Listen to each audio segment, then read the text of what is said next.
बात कर रहे हैं पाकिस्तान क्रिकेट बोर्ड की जानिब से दिए गए सेंट्रल कॉन्ट्रैक्ट के हवाले से, और उसमें सबसे जो हैरत अंगेज बात यह है कि ए कैटेगरी को ख़त्म कर दिया गया। इकबाल भाई, ए कैटेगरी तो काफ़ी अरसे से चली आ रही है, मेरे ख्याल में कभी मैंने नहीं देखा कि ए कैटेगरी ना हो। नहीं, मैं अभी भी ये कह रहा हूँ कि इनका एक कॉलम मिसिंग है।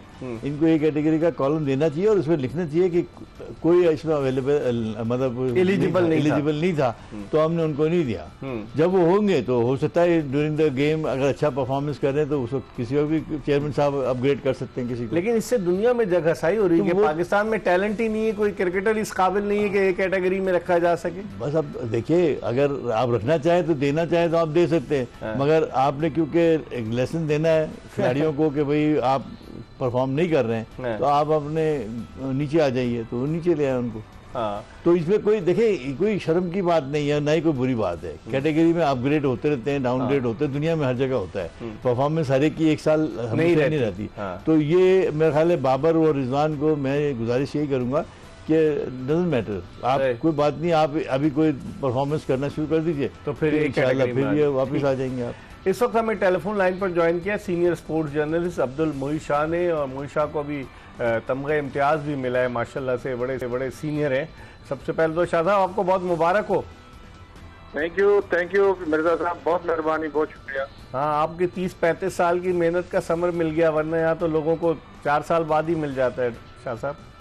बस देखें, कभी कभी मेरिट पर भी काम होता है। अच्छा, कभी लेकिन मसला ये है जी कि हम इस बात जो देखेंगे तो चले नजर आए मदरसे का, सही इस बात बड़ी जरूरी है कि देखें हम ये जो स्पोर्ट्स जर्नलिस्ट है ये बड़ा एक थैंकलेस जॉब। आपको स्पोर्ट्स जर्नलिज्म को इतनी पजीराई नहीं मिलती, ना जर्नलिस्ट को मिलती है और ना स्पोर्ट्स जर्नलिज्म को मिलती है। सही। तो ये बड़ा अच्छा हुआ कि रास्ता खुला और इंशाल्लाह बांडा आने वाले बाकी लोगों को बिल्कुल आपने सही कहा सब, बिल्कुल सही कहा जाता। बस मेरे पास वक्त कम है, मैं आपसे सेंट्रल कॉन्ट्रैक्ट के हवाले से, इकबाल कासिम साहब मेरे साथ मौजूद हैं, आपकी क्या राय है एज अ सीनियर जर्नलिस्ट? क्या झटका देने के लिए बाबर और रिजवान को सेंट्रल कॉन्ट्रैक्ट से एक कैटेगरी खत्म की गई है, या आप समझते हैं कि कोई एलिजिबल ही नहीं था एक कैटेगरी में आने के लिए? देखें, हकीकत अब देखें तो मेरा ख्याल एलिजिबल नहीं था, और हकीकत देखें तो इसमें कोई शक नहीं है कि पाकिस्तान की परफॉर्मेंस जो पिछले 1 साल में बहुत बुरी रही है सब फॉर्मेट। हम वो टीम है जो कि टॉप की 5 टीम्स में वनडे क्रिकेट हो, T20 क्रिकेट हो या इवन टेस्ट क्रिकेट हो, तो उसमें तकरीबन मुसलसल और कंसिस्टेंटली हम रहे हैं।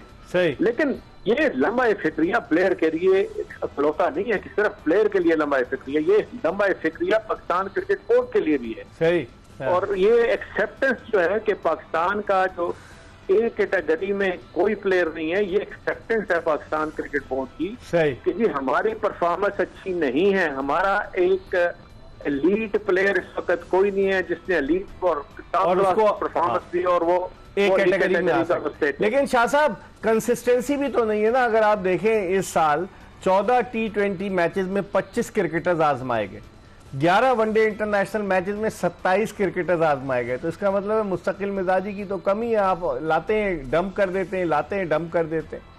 देखें, ये भी मामला है मिर्जा साहब, लेकिन साथ ये भी है कि आपको समझ नहीं आ रही, मैं सिलेक्टर की बात कर रहा हूँ, मैं थिंक टैंक की बात कर रहा हूँ, उनको समझ नहीं आ रही कि बेस्ट कॉम्बिनेशन क्या है। हम अब वर्ल्ड कप के करीब जा रहे हैं, T20 वर्ल्ड कप के 4-5 महीने की सारी गेम रह गई है, लेकिन हमारी अभी तक कोई टीम कॉम्बिनेशन बनता नजर नहीं आ रहा। सही। और जिस तरह हमने देखा कि हम जाके अमेरिका चले गए, हमें समझ नहीं आ रही थी कि हम किस तरह खेलेंगे, और वो रिजल्ट जो हमने अमेरिका में T20 वर्ल्ड कप में देखे वो हम फील कर रहे हैं कि उसकी या रिपीटिशन हो जाए अगर आप टाइमली सारे डिसीजन नहीं लेंगे, टाइमली कॉम्बिनेशन को फाइनल नहीं करेंगे। सही। लेकिन आखिरी सवाल शाह साहब, अब आप क्या समझते हैं, पाकिस्तान जो है वो वेस्ट इंडीज से भी हार गया, पाकिस्तान बांग्लादेश से भी हार गया, क्या चांसेस क्या देखते हैं आप ट्राई सीरीज और एशिया कप में? देखिए, बड़ा मुश्किल है, बड़ा चैलेंज है पाकिस्तान को, खासकर एशिया कप की बात मैं कर रहा हूँ। ट्राई सीरीज में तो हो सकता है पाकिस्तान की परफॉर्मेंस थोड़ी बेहतर हो जाए, यूएई की टीम है, हालांकि अफगानिस्तान की अच्छी टीम है, लेकिन अफगानिस्तान के खिलाफ भी मैं समझता हूँ कि पाकिस्तान अच्छा परफॉर्म कर लेगा, लेकिन आगे जाके एशिया कप में बड़ा मसला होना है। जिस तरह की हमारा अगर कॉम्बिनेशन हम सेट न कर सके ट्राई सीरीज में, तो एशिया कप में हमें बड़ा स्ट्रगल करना पड़ेगा। ठीक है शाह साहब, बहुत बहुत शुक्रिया आपको। हमने जहमत दी। लास्ट में अब्दुल मोई शाह सीनियर स्पोर्ट्स जर्नलिस्ट अपनी राय का इजहार कर रहे थे। इकबाल कासिम हमारे साथ स्टूडियो में मौजूद है। हम एक ब्रेक की तरफ बढ़ रहे हैं और ब्रेक के बाद जब वापस आएंगे मजीद बात करेंगे। इकबाल कासिम से कहीं जाएगा नहीं, स्टे ट्यून्ड टू एक्सप्रेस।